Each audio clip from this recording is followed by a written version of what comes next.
नमस्कार साथियों, मैं रविंद्र सिंह यूपीएससी कोच। आज हम दूसरे लेक्चर में आपको बताएंगे अक्षांश और देशांतर रेखाओं के बारे में। और चूंकि मैप को पढ़ने के लिए इसकी बहुत ज्यादा जरूरी बातें आपको पता होनी चाहिए, इसकी बहुत ज्यादा जरूरत होती है। तो जो अक्षांश और देशांतर रेखाएं होती है, ये क्या होती हैं, इनकी क्यों जरूरत होती है?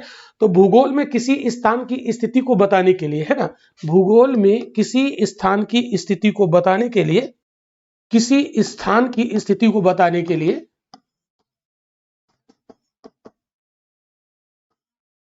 अक्षांश और देशांतर रेखाओं की जरूरत होती है। जैसे मान लीजिए कि कोई स्थान किस जगह पर होगा, तो हमें कैसे पता चलेगा किस जगह पर होगा?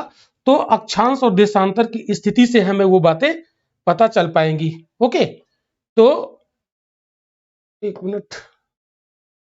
तो आइए यहां पर हम लोग कुछ बातें करते हैं अक्षांश और देशांतर रेखाओं के बारे में। तो देखिए, हमारे ग्लोब पर या मैप पर कुछ काल्पनिक रेखाएं ऐसे हॉरिजॉन्टल यानी क्षैतिज खींची जाती हैं, और कुछ ऐसी खड़ी खड़ी खींची जाती हैं। तो जो क्षैतिज रेखाएं खींची जाती हैं उनको अक्षांश रेखाएं कहते हैं, और जो खड़ी खड़ी खींची जाती है उनको देशांतर रेखाएं कहते हैं।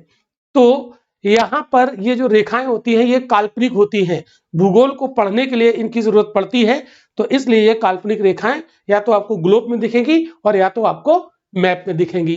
ठीक है, तो किसी स्थान की स्थिति को बताने के लिए अक्षांश और देशांतर रेखाओं की जरूरत होती है। जैसे कौन सा कंट्री कहां पर कितने डिग्री अक्षांश पर है। ठीक है, या जैसे मान लीजिए कोई शहर है इस दुनिया में, दुनिया तो बहुत बड़ी है, इस दुनिया में कोई शहर कहां पर है, उसकी पिन पॉइंट लोकेशन पता करने के लिए उसका यदि अक्षांश और देशांतर क्लियर है तो आप उसकी पिन पॉइंट लोकेशन को पता कर लेंगे। ठीक है, तो अभी इन चीजों को आगे अभी हम और क्लियर करेंगे। तो सबसे पहले हम लोग यहां पर देखते हैं कि ये अक्षांश क्या होते हैं और देशांतर क्या होते हैं। तो सबसे पहले हम लोग बात करेंगे अक्षांश रेखा की, जिसको कहते हैं लैटिट्यूड। अक्षांश, इसको क्या कहते हैं इंग्लिश में? लैटिट्यूड। लैटिट्यूड्स, अक्षांश। देखो, जैसे ये हमारा ग्लोब है, इसको हमने यहां पर खींचा, ये यहां पर एक्चुअल में हमको सर्कल दिखेगा। तो इसके केंद्र से होकर एक अगर हम रेखा खींचे तो इस ग्लोब को दो भागों में ये डिवाइड कर देगा। इस ग्लोब को दो भागों में ये डिवाइड कर रहा है। तो ये यहां पर हम ग्लोब बोल रहे हैं लेकिन आपको दिख सर्कल रहा है। तो ये चूंकि ये हमने 2 डायमेंशनल खींचा है, ये बगल में आपको दिख रहा है, ये ग्लोब यहां पर दिख रहा है। ठीक है, तो इसी ग्लोब का ये जो हमने आउटलाइन है ये इसको यहां पर खींच दिया, और इसके केंद्र से हमने एक रेखा गुजार दी। या जैसे कोई फुटबॉल है, इसको ऐसे बीच से कट कर दिया जाए। ठीक है, कट कर दिया जाए तो इसके दो हिस्से हो जाएंगे, तो आधा हिस्सा ऊपर और आधा हिस्सा नीचे, तो गोले का आधा हो जाएगा। तो इसको कहेंगे उत्तर वाला उत्तरी गोलार्ध, और इसके नीचे जाएंगे तो इसको क्या कहेंगे? दक्षिणी गोलार्ध। अब आप समझो कि ये इसको बोलते हैं 0 डिग्री। ये 0 डिग्री क्यों है अभी समझ में आ जाएगा। अब आप देखो, इसके केंद्र से इसकी परिध पर कोई आप एंगल बनाइए।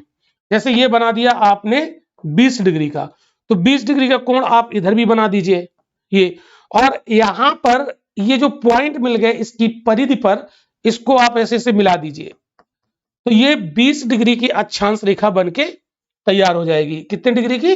20 डिग्री की अक्षांश रेखा यहां पर बनकर तैयार हो जाएगी। अब आप देखो यहां पर ऐसे आप जितने भी डिग्री का एंगल यहां पर बनाए उतने डिग्री की अक्षांश रेखा यहां बनती चली जाएगी। तो जब हम यहां पर ये कोण बनाते हैं तो इसकी परिध पर 2 पॉइंट मिल जाते हैं, और इन 2 पॉइंट को आप मिला देंगे तो रेखा बन जाएगी। तो ये कितने डिग्री की रेखा होगी? जितने डिग्री का ये कोण होगा। अगर 30 डिग्री का बनाना है तो यहां से आप 30 डिग्री का कोण बनाइए, इधर भी 30 डिग्री का कोण बनाइए, और इसको मिला दीजिए, इसको मिला दीजिए, तो ये 30 डिग्री की अक्षांश रेखा हो जाएगी। ठीक है, तो यहां पर आपको लग रहा है कि 2 पॉइंट मिल रहे हैं, 2 पॉइंट नहीं मिलेंगे, बहुत सारे पॉइंट मिलेंगे, क्योंकि पूरे ग्लोब पर चारों तरफ पॉइंट मिलेंगे। अब आप देखो, जैसे ये लिखा हुआ है, ये केंद्र है, ठीक है, और ये ऐसे। ठीक है, तो यहां पर आप एंगल बनाइए, तो देखो यहां पर बनाया गया है 30 डिग्री का कोण। कितने डिग्री का दिखाया गया? 30 डिग्री का। तो ये कोण कितने का? 30 डिग्री का। ठीक है, तो अब यहां से 30 डिग्री कोण बनाया तो इसको ऐसे खींचा तो यहां पर मिला, ठीक है। इसी प्रकार ये ग्लोब पर हर जगह 30 डिग्री का, जैसे ये ग्लोब है तो हर जगह 30 डिग्री का 30 डिग्री का 30 डिग्री का कोण बना दीजिए, तो चारों तरफ ये पॉइंट मिल जाएंगे और सभी पॉइंट को आप मिला दीजिएगा तो वो 30 डिग्री की अक्षांश रेखा बन जाएगी, ठीक है। अगर 60 डिग्री का बनाना है तो इसके केंद्र से ऐसे 60 डिग्री का कोण बना दीजिए, ये 60 डिग्री का बना दीजिए तो 60 डिग्री की अक्षांश रेखा मिल जाएगी। अब मैक्सिमम कितना बना सकते हैं, 90 डिग्री, तो 90 डिग्री तो एक ही होगा ना, देखो यहां से 20 डिग्री 30 डिग्री और ये 90 डिग्री का एक ही बनेगा। अब चाहे आप इस तरफ से 90 डिग्री का बनाओ और चाहे आप इस तरफ से 90 डिग्री बनाओ, एक ही पॉइंट यहां पर मिलेगा। तो यहां पर एक ही पॉइंट, तो 90 डिग्री में एक ही पॉइंट मिलेगा, तो 90 डिग्री की जो रेखा होगी वो रेखा आपको दिखेगी नहीं, वो पॉइंट हो जाएगी। अब आइए इसको हम लोग अक्षांश रेखा पर और भी चीजों को समझते हैं। देखो ध्यान से समझिएगा, जैसे ग्लोब है, ये हमने यहां पर खींचा, ठीक है, इसको थोड़ा सा हम इधर कर देते हैं।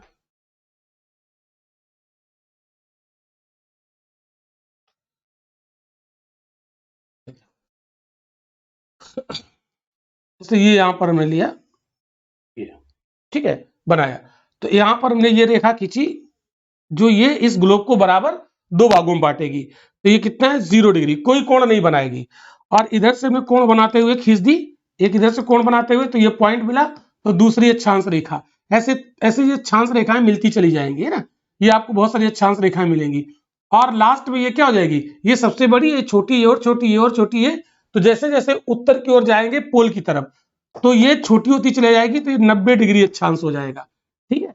तो 0 डिग्री वाला सबसे बड़ा होता है और 90 डिग्री वाला सबसे छोटा, तो 90 डिग्री वाला सबसे छोटा होता है, यानी वो क्या हो जाता है, एक पॉइंट हो जाता है। तो 90 डिग्री वाला क्या हो जाता है, एक पॉइंट। तो 90 डिग्री अक्षांश, सिर्फ अक्षांश तो होता है लेकिन अक्षांश रेखा नहीं होती है। ये 0 डिग्री अक्षांश रेखा ये सबसे बड़ी, फिर ये छोटी होती चली गई, ये छोटी होती चली गई, ये छोटी होती, ठीक है। लेकिन जो पोल पर 90 डिग्री पर आएंगे वो सबसे छोटी होगी, तो एक लाइन को अगर छोटा करते चले जाएंगे, छोटा करते चले जाएंगे, लास्ट में क्या बनेगी, पॉइंट। तो 90 डिग्री जो अक्षांश है, ये अक्षांश तो है लेकिन अक्षांश रेखा नहीं है, ये सारी रेखाएं। तो आप देखिएगा ये अक्षांश रेखाएं सभी एक दूसरे के पैरेलल होती हैं, देख रहे हैं, ये समानांतर होती है, कैसी होती हैं, पैरेलल होती हैं। और जैसे जैसे हम इसके विषुवत रेखा से केंद्र इसके ध्रुव की तरफ जाएंगे तो इसकी लंबाई छोटी होती जाएगी। तो सबसे बड़ी विषुवत रेखा होती है, इसको विषुवत रेखा कहते हैं 0 डिग्री वाली को, ठीक है। इतनी बात आपको समझ में आ गई होगी। अब यहां पर हमें यह समझना होगा कि क्वेश्चन हमारा बनेगा कि,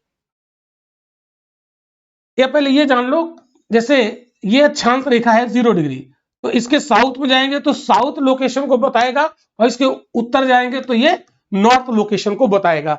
जैसे कहा जाता है कि इंडिया इस ग्लोब में कहां स्थित है, तो इंडिया उत्तरी गोलार्ध में स्थित है, तो ये 0 डिग्री के उत्तर में, तो हम कहें कि इंडिया उत्तरी गोलार्ध में स्थित है तो हमें पता चलेगा कि हाँ यहां पर है।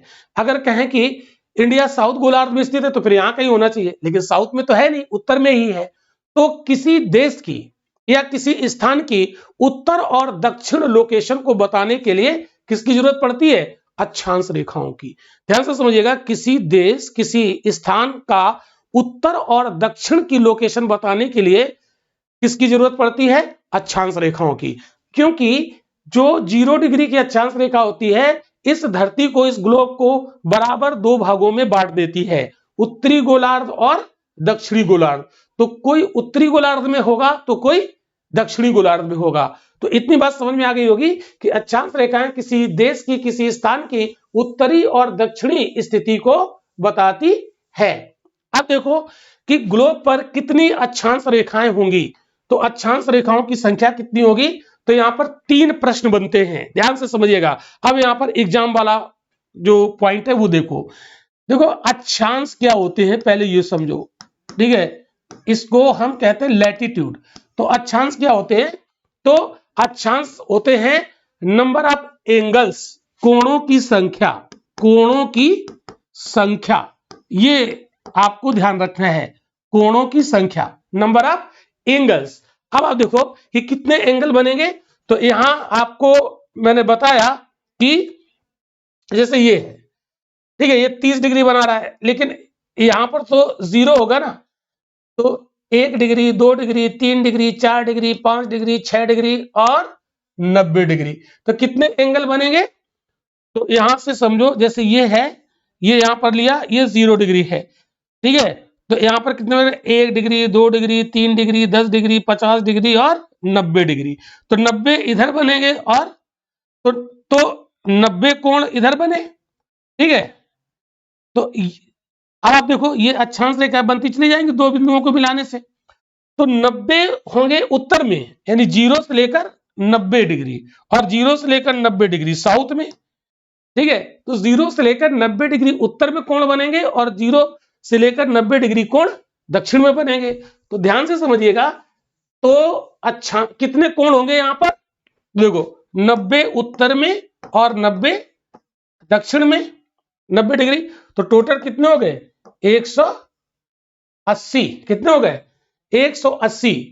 तो कोणों की संख्या कितनी हो गई, 180। अब आप कहेंगे सर एक तो ये 0 हो गया, फिर 1 डिग्री, 2 डिग्री, फिर 90 डिग्री, इसी प्रकार 90 डिग्री साउथ में भी होगा, इसी प्रकार 90 डिग्री साउथ में भी होगा। तो आप कहेंगे कि 90 नॉर्थ में, 90 साउथ में, और एक बीच में 0 डिग्री। तो 0 डिग्री का तो कोई मतलब ही नहीं होता है ना, 0 डिग्री को काउंट करेंगे क्या, 0 तो 0 होता है। तो कितने कोण हो गए, 180। तो अक्षांश क्या होता है, कोणों की संख्या। तो अक्षांश क्योंकि कोणों की संख्या होती है, तो कोण कितने बनेंगे ग्लोब पर, 180। तो ग्लोब पर कितने अक्षांश होते हैं, तो आंसर क्या लगा दोगे, 180। अब आप यहां पर बात करेंगे अक्षांश रेखा की, इसको समझिए, इतना क्लियर हो गया होगा, ठीक है। अब हम बात करेंगे अक्षांश रेखाओं की, अक्षांश रेखाओं की बात यहां पर हम लोग करेंगे। देखो अक्षांश रेखाएं, अभी हमने सिर्फ अक्षांश सीखा है, अब हम बात करेंगे अक्षांश रेखाएं, ठीक है। तो इसको अंग्रेजी में कहते हैं पैरेलल ऑफ लैटिट्यूड, क्या बोलते हैं, पैरेलल ऑफ लैटिट्यूड, ठीक है। तो अक्षांश रेखाओं की संख्या, इसके दो क्वेश्चन बनते हैं। अक्षांश रेखाएं ग्लोब पर, कहां पर, ग्लोब पर, और दूसरा अक्षांश रेखाएं मानचित्र पर, कहां पर, मैप पर, मानचित्र पर अक्षांश रेखाएं। तो दो क्वेश्चन बनेंगे, ठीक है। अब आप देखो ग्लोब पर अक्षांश रेखाओं की संख्या अगर आप देखोगे, तो यहां पर आप समझो अक्षांश रेखा कैसे बनेगी, कैसे बनेगी भाई अक्षांश रेखा, जब दो बिंदुओं को मिलाएंगे, ठीक है, दो बिंदुओं को मिलाएंगे कम से कम, तो ये अक्षांश रेखाएं बनेगी इस तरीके से, हॉरिजॉन्टल, ठीक है। अब आप देखो ये अक्षांश रेखा सबसे बड़ी है, 0 डिग्री वाली सबसे बड़ी है, जो बीच में, इसको क्या कहते हैं, विषुवत रेखा, इक्वेटर। और जैसे जैसे हम उत्तर की ओर जाएंगे, ये 90 डिग्री ध्रुव, तो ये छोटी होती चली जाएगी, छोटी होती चली जाएगी, और ये लास्ट में इतनी छोटी हो जाएगी, तो ये क्या बन जाएगी, 90 डिग्री पॉइंट बन जाएगा। तो ग्लोब पर जो 90 डिग्री है वो पॉइंट होता है, तो एक 90 डिग्री साउथ में होगा, ठीक है, तो वो पॉइंट हो गया। तो अब आप देखो अगर इसको हम काउंट करें, तो उत्तर में 90 और दक्षिण में 90 और एक बीच में 0 डिग्री, तो +1। लेकिन जो हमने यहां पर 90 डिग्री वाली काउंट की है, वो तो पॉइंट है, तो वो तो रेखा है नहीं, और एक पॉइंट उत्तर में, एक पॉइंट दक्षिण में, इसका मतलब हम यहां पर दो ज्यादा गिन गए। तो अब आप इसको देखो 90 90 180 181 और -2, तो कितने बनेंगे, 179।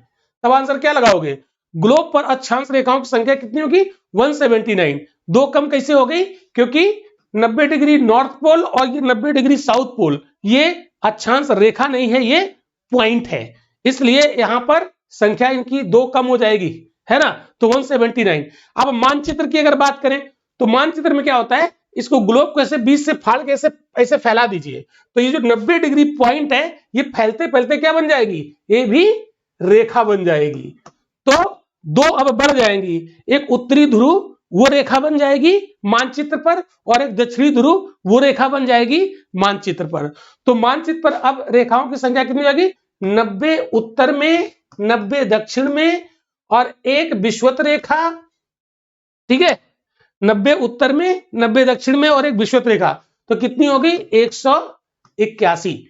तो 3 आंसर होते हैं। 179 कब लगाना है, 189 सॉरी 179 कब लगाना है, 181 कब लगाना है और 180 कब लगाना है। तीनों पॉइंट यहां पर क्लियर हुए।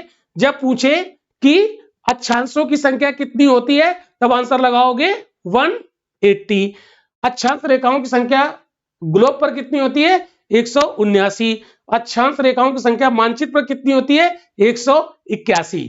तो बहुत लोग इसको क्लियर नहीं कर पाते हैं। हम लोग पढ़ते रहते हैं, हमें यही नहीं पता है कि अक्षांशों की संख्या कितनी होती है, अक्षांश रेखाओं की संख्या कितनी होती है मैप पर और ग्लोब पर।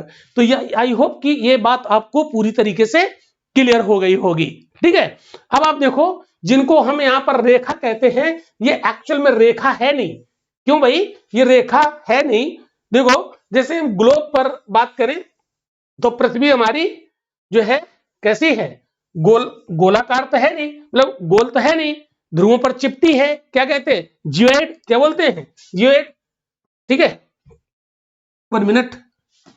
तो ये ध्रुवों पर चिपटी, ठीक है। चलिए, अब हम लोग बात करते हैं कि जो ये ग्लोब है, अब ग्लोब फुटबॉल मान लो इसको, फुटबॉल, तो फुटबॉल के बीच में आप अगर एक मान लीजिए पेन रखिए और उसमें सीधी रेखा खींचिए, क्या सीधी रेखा खींच पाएगी, नहीं, क्योंकि वो ऐसे घुमा हुआ गोला।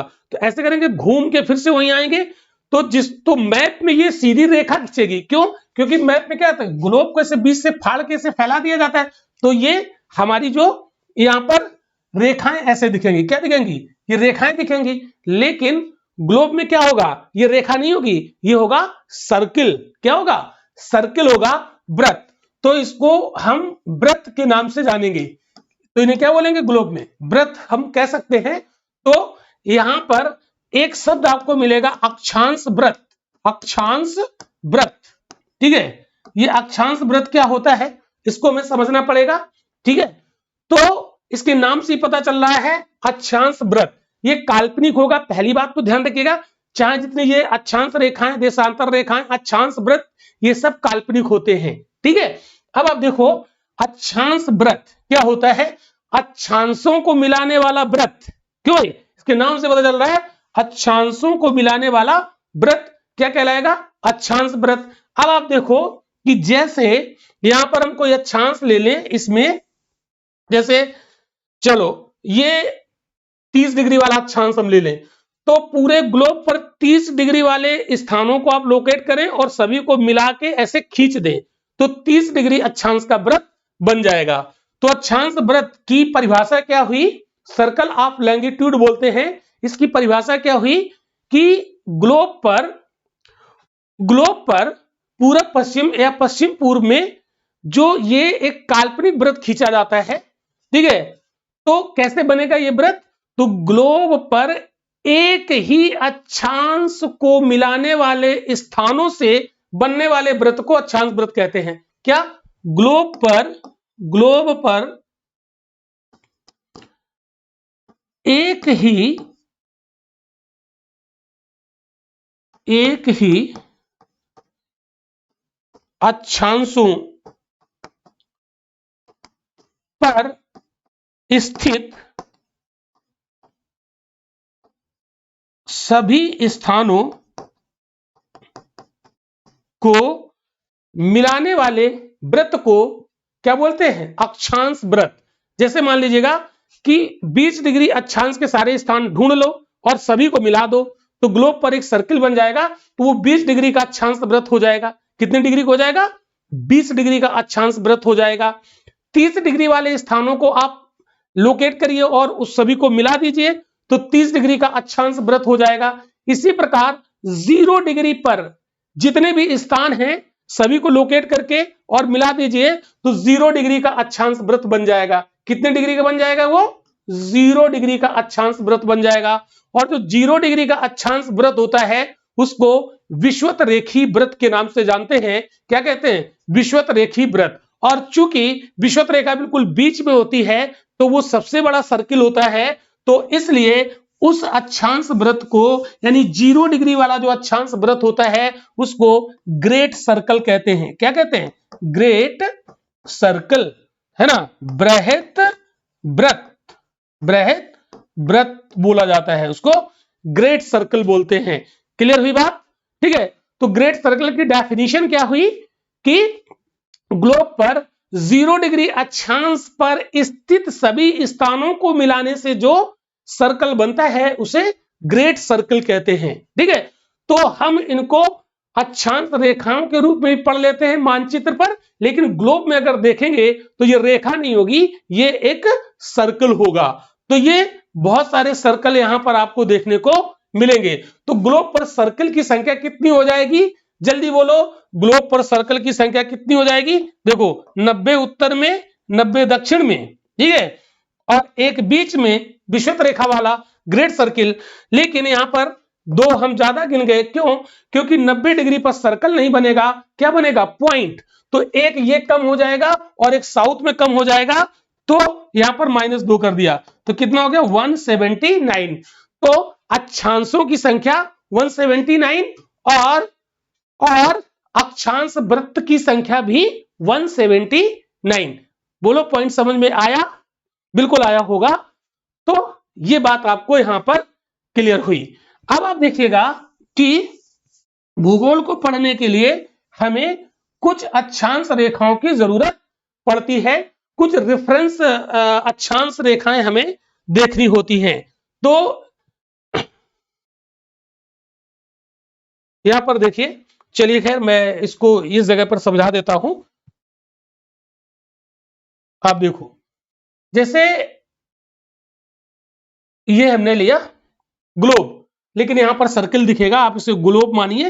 ये बगल में देखिए ग्लोब लगा हुआ है फुटबॉल जैसा, तो इसके बिल्कुल बीचों बीच से एक रेखा खींच दीजिए, ठीक है, जो कि कोई कोण नहीं बनाएगी, है ना। क्या इस केंद्र पर इसके परिध से कोई कोण बन रहा है? बिल्कुल भी कोई कोण नहीं बन रहा है, ठीक है। तो इसलिए ये 0 डिग्री की अक्षांश रेखा है। और इसी को ग्लोब पर हम क्या देखेंगे? पूरा घूम जाएंगे तो 0 डिग्री वाला सर्कल बनेगा, इसको कहेंगे ग्रेट सर्कल, ठीक है, बृहत वृत्त। अब आप देखो, ये हो गया 0 डिग्री। अब इसी प्रकार एक होता है 23.5 डिग्री। कितनी होती है? 23.5 डिग्री। ये उत्तर में होगी, क्योंकि 0 डिग्री के इधर जा रहे हैं तो उत्तर में है। इसी प्रकार आप 23.5 डिग्री साउथ में भी बना सकते हो। 23.5 डिग्री कहां पर बना सकते हो? साउथ में बना सकते हो, ठीक है। इसी प्रकार एक 66.5 डिग्री नॉर्थ में बनेगा, 66.5 डिग्री का नॉर्थ। और इसी प्रकार एक 66.5 डिग्री का साउथ में आप देखोगे, 66.5 डिग्री साउथ, ठीक है। और ये 90 डिग्री उत्तर में, तो ये नॉर्थ पोल हो गया। और इसी प्रकार 90 डिग्री साउथ में, तो ये 90 डिग्री साउथ में क्या हो गया? साउथ पोल हो गया। अब ये इनको देखिए, इतनी अक्षांश आपके लिए जरूरी होती है मैप पढ़ने के लिए, ये कॉमन है, ठीक है, इनको रेफरेंस मान लिया जाता है। तो इसको बोलते हैं 0 डिग्री वाली को क्या? इक्वेटर, इक्वेटर यानी विषुवत रेखा। और 23.5 डिग्री नॉर्थ को क्या कहते हैं? कर्क रेखा। क्या बोलते हैं? कर्क रेखा, ठीक है, ट्रॉपिक ऑफ कैंसर, ठीक है। इसी प्रकार 23.5 साउथ को बोलते हैं मकर रेखा, मकर रेखा, ट्रॉपिक ऑफ कैप्रिकॉर्न। और जो 66.5 डिग्री नॉर्थ होता है इसको कहते हैं, क्या बोलते हैं? आर्कटिक सर्किल या आर्कटिक वृत्त, आर्कटिक सर्किल, आर्कटिक वृत्त कहते हैं। और इसी प्रकार 66.5 साउथ में है, इसको कहते हैं अंटार्कटिक सर्किल। क्योंकि अंटार्कटिका महाद्वीप नीचे है साउथ में, तो वैसे ही आप याद कर लीजिए, साउथ वाले को क्या बोलते हैं? Antarctic circle. तो ये याद रहेगा, अंटार्कटिक सर्किल। तो 66.5 उत्तर में उसको कहते हैं आर्कटिक सर्किल, क्योंकि आर्कटिक ओशियन उत्तर में है, तो उसी के नाम पर आप आर्कटिक याद रखो। और इसी प्रकार साउथ में अंटार्कटिका महाद्वीप है, तो साउथ का जो 66.5 डिग्री उसको अंटार्कटिक सर्किल कहते हैं। और ये 90 डिग्री उत्तर में तो नॉर्थ पोल, और 90 डिग्री साउथ में तो ये साउथ पोल। तो ये अक्षांश रेखाएं आपको पढ़नी है, 0 डिग्री वाली, 23.5 डिग्री वाली और 66.5 वाली। यहां से क्वेश्चन यूपीएससी पूछता है, यूपीएससी में क्वेश्चन यहां से हर बार आता है, चाहे वो यूपीएससी हो, चाहे वो स्टेट पीएससी हो, और चाहे वो हमारा कोई वनडे एग्जाम हो, वनडे एग्जाम हो। ठीक है, तो ये पढ़ना बहुत जरूरी होता है। तो क्वेश्चन कैसे पूछ लेता है कि कोई दे देगा कि ये इक्वेटर दे दिया, मान लो भूमध्य रेखा दे दी, और पूछ लिया कि भूमध्य रेखा अफ्रीका महाद्वीप के किस देश से नहीं गुजरती। ऐसे क्वेश्चन यूपीएससी पूछता है। और फिर दे देगा कि मकर रेखा साउथ अमेरिका के कौन से देश से नहीं गुजरती। ऐसा क्वेश्चन पूछा जाता है। ठीक है, तो ये चीजें हम लोग यहां पर देखेंगे। एक चीज यहां पर आपको और समझाएंगे। ठीक है, एक चीज आपको और यहां पर समझाएंगे।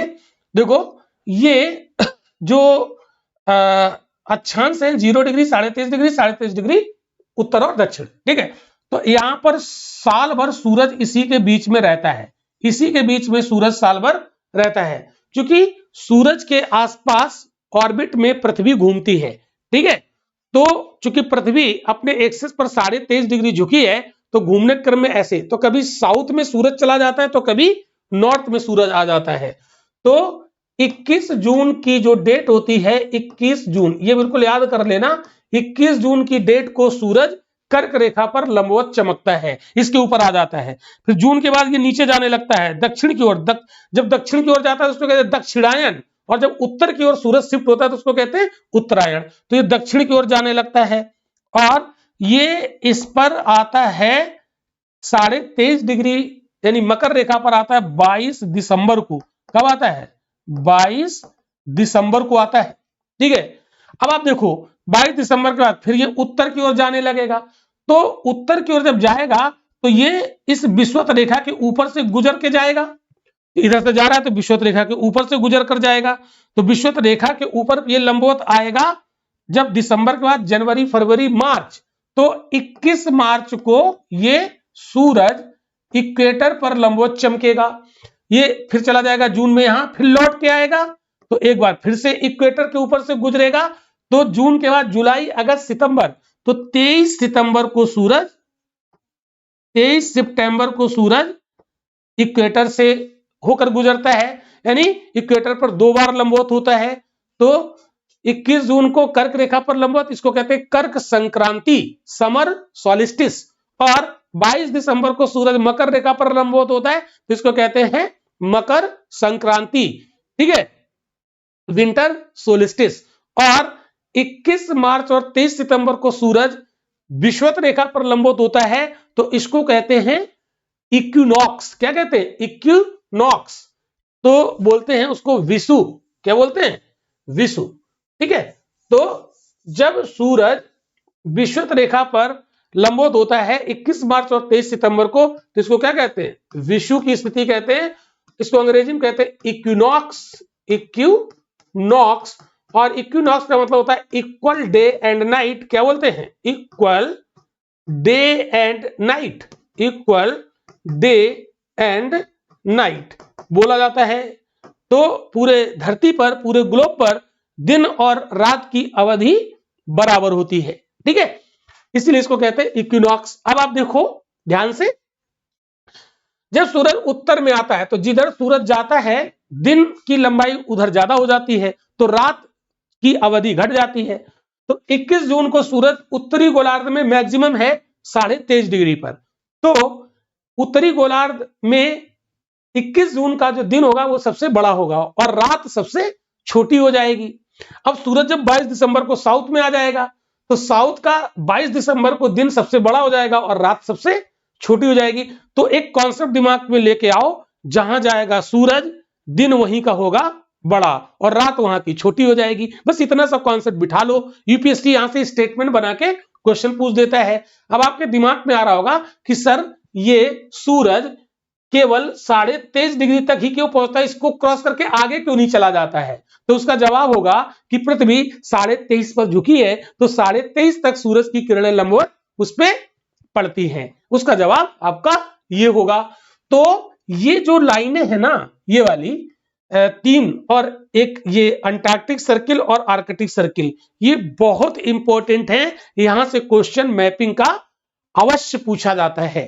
तो यहां पर हमने देखा अभी तक कुछ अक्षांश रेखाओं के बारे में हमने आपको यहां पर विभिन्न कॉन्सेप्ट क्लियर करने का प्रयास किया है और आई होप कि आपको सारे क्वेश्चन के जो जवाब है वो क्लियर हो गए होंगे, कोई कंफ्यूजन नहीं होगा।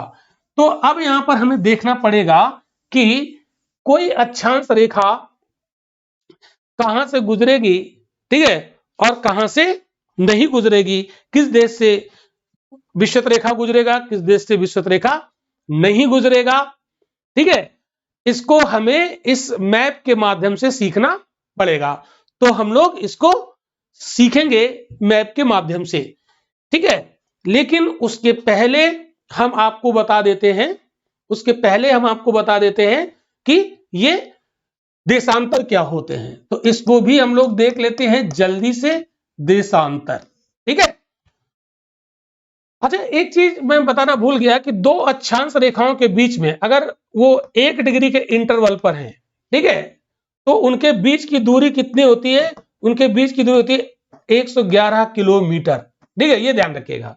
तो अक्षांश रेखाएं समानांतर होती हैं और दो क्रमागत अक्षांश रेखाओं के बीच की दूरी कितनी होती है, 111 किलोमीटर, ठीक है, ये आपको याद रखना है। अब आप देखो, हम आते हैं देशांतर रेखाओं पर। तो ये जो वर्टिकल लाइनें खींची जाती है ना ऐसे, इसको कहते हैं देशांतर रेखा, ठीक है। अब ये देशांतर रेखाओं को यहां पर थोड़ा सा हम समझाने का प्रयास करते हैं। यानी उत्तरी ध्रुव नॉर्थ पोल और ये हो गया दक्षिणी ध्रुव साउथ पोल। तो उत्तरी ध्रुव और दक्षिणी ध्रुव को मिला दीजिए, तो ये जो वर्टिकल लाइन मिलेगी इसको कहेंगे देशांतर रेखा।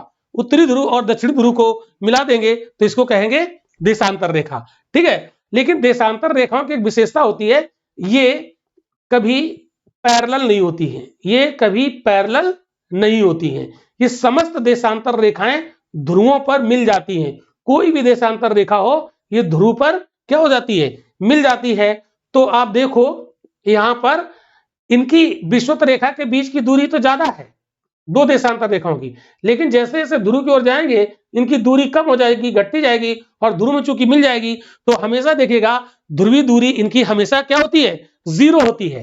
तो कोई भी देशांतर रेखा हो, कोई भी दो देशांतर रेखाएं, उनके ध्रुवों की दूरी क्या होती है, 0। और सबसे ज्यादा कहां होगी, ये हमारा विषुवत रेखा हो गया। तो सबसे ज्यादा दूरी दो से देशांतर रेखाओं की कहां दिख रही है आपको, ध्रुवों के बीच में, सॉरी विषुवत रेखा के पास। तो ये कितना होगा, 111.3 किलोमीटर ये होती है, और ध्रुवीय दूरी हमेशा 0 होती है। अब इनकी संख्या कितनी होती है, तो पूरे ग्लोब में अगर घूम के वहीं पर आए तो 360 डिग्री चक्कर लगाएंगे, तो इनकी संख्या कितनी होती है, 360। कितनी होती है, 360 संख्या होती है। तो 1 डिग्री देशांतर बराबर 1 है ना, तो 360 डिग्री देशांतर बराबर कितनी हो गई, 360 संख्या हो गई। अभी 360 कैसे होगी, बिल्कुल 1 मिनट में देखते हैं 360 कैसे हो जाएगी। इसको आप समझो कि देखो, जैसे ये हमने लिया, ये 20 से गई, इसको अगर हम 0 मान लें तो घूम के इसके पीछे आएंगे तो 180 होगा। तो 180 इधर से होगा और 180 इधर से होगा, तो 180 और 180, ठीक है। तो इधर से गए 180, इधर से गए 180, तो कितने हो गए, 360। तो 360 होते हैं ये, यहां पर कोई कंफ्यूजन नहीं होनी चाहिए। और अगर इसको हम रेफरेंस लाइन मान लें 0, तो इधर इस धरती को 2 भागों में बांटती है, इसको कहते हैं ईस्ट, इसको कहते हैं वेस्ट। तो जो देशांतर रेखाएं होती हैं इस ग्लोब को पूर्वी और पश्चिमी 2 गोलार्धों में बांटती हैं। तो देशांतर रेखा किसी देश की पूर्वी स्थिति को बताएगी या पश्चिमी स्थिति को बताएगी, लेकिन अक्षांश रेखा किसी देश की उत्तरी स्थिति को बताएगी या दक्षिणी स्थिति को बताएगी। तो आज का क्लास हम लोग यहां पर रोकते हैं, और इसका जो बाकी पार्ट है वो हम लोग पढ़ेंगे लेक्चर नंबर 3 में। Thank you.